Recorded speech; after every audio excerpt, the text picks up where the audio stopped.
پاکستان کا ایک سابقہ طاقتور شخص جو ہے وہ آج کل سینئر صحافیوں کے سامنے جو ہے وہ قسمیں اٹھا رہا ہے۔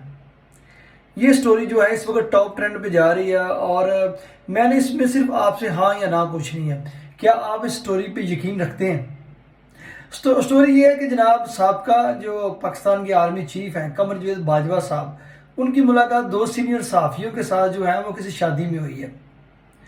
اور آپ کو صرف میں اتنی بات بتانا چاہتا ہوں کہ یہ قمر جاوید باجوہ صاحب پاکستان کی ہسٹری میں واحد آرمی چیف ہیں جنہوں نے اپنے دور حکومت میں، جو کہ تقریباً 5 سال بنتا ہے، 5 سالوں میں ان کے دور حکومت میں 5 جو ہے عوامی جو پرائم منسٹر ہیں وہ بدلے ہیں۔ مین کہ یہ اتنے جو ان کا ٹرنیور جو تھا، ایک آرمی چیف نے 5 سال پورے مکمل کیے، لیکن ان کی موجودگی میں کسی بھی حکومت نے 5 سال پورے نہیں کیے۔ ہر سال جو ہے ایک پرائم منسٹر جو ہے وہ بدلتا رہا۔ اب وہ سنا ہے کہ سینئر صحافیوں کے سامنے 3 طرح کی قسمیں کھا رہے ہیں۔ ایک وہ قسم کھا رہے ہیں قرآن پاک کی، ایک وہ اپنی ماں کی، اور ایک وہ بہت بڑی قسم ہے کہ نبی پاک صلی اللہ علیہ وسلم کی شفاعت کی جو قسم ہے وہ کھا رہے ہیں، اور وہ کہہ رہے ہیں کہ میرا یہ جو 3 قسمیں کھاتا ہوں اور میرا 3 چیزوں سے کوئی تعلق نہیں ہے۔ ایک جو وہ کہتے ہیں کہ نواز شریف صاحب کو جو باہر بھجوایا گیا تھا اس سے میرا کوئی تعلق نہیں ہے۔ دوسرا جو رجیم چینج آپریشن جس کا نام دیا گیا تھا، عمران خان کی حکومت جو ہے ہٹائی گئی تھی امریکہ کے کہنے پہ، جو مبینہ طور پہ الزام لگ رہا ہے، ابھی تک اس کے اوپر جو ہے وہ بات چیت چل رہی ہے پاکستان میں، اس کے ساتھ بھی میرا کوئی تعلق نہیں تھا۔ تیسرا یہ جو ان کی ایکسٹینشن ان کو ملی تھی، میرا اس کے ساتھ کوئی تعلق نہیں ہے۔ یہ جناب قمر جاوید باجوہ صاحب نے 2 سینئر صحافیوں کو بتایا، اور وہ ان سینئر صحافیوں کے پروگرام میں انٹرویو بھی چل چکے ہیں۔ تو اب میرا صرف آپ لوگوں سے سٹارٹ میں نے پوچھا تھا کہ آپ نے ہاں یا نہ میں جواب دینا ہے۔ کیا آپ کو یقین ہے کہ قمر جاوید باجوہ صاحب کا اس میں کوئی ہاتھ نہیں ہے؟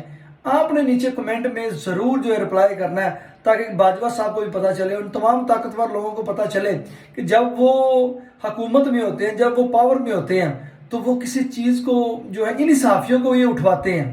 انہی صحافیوں کو یہ اغوا کرواتے ہیں، انہی صحافیوں کے اوپر یہ تشدد کرواتے ہیں۔ لیکن جب یہ ریٹائر ہو جاتے ہیں، جب ان کی کوئی نہیں سنتا، جب یہ اپنے آپ سے بھی تنگ ہو جاتے ہیں، تو پھر یہی صحافی یہ انہی صحافیوں کو ڈھونڈ کے اپنے جو ہے وہ سٹوریاں سناتے ہیں،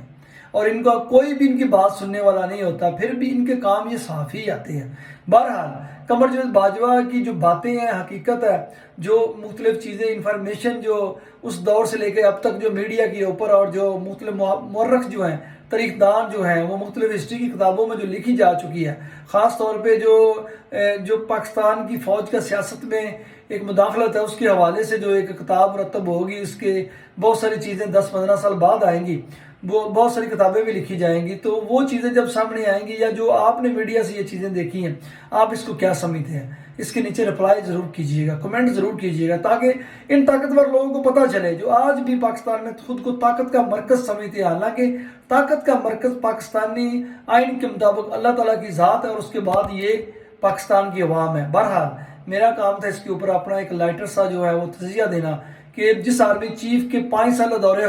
دور میں، آرمی چیف کا 5 سالہ دور ہے، اس دور میں 5 وزیر اعظم بدلے گئے، لیکن وہ آج کل یہ قرآن اٹھا کے یہ کہتے ہیں کہ میرا کسی بھی چیز سے کوئی تعلق نہیں ہے۔ اب اس سٹوری پہ آپ یقین کرتے ہیں کہ نہیں کرتے؟ کمنٹ کر کے ضرور بتائیے گا۔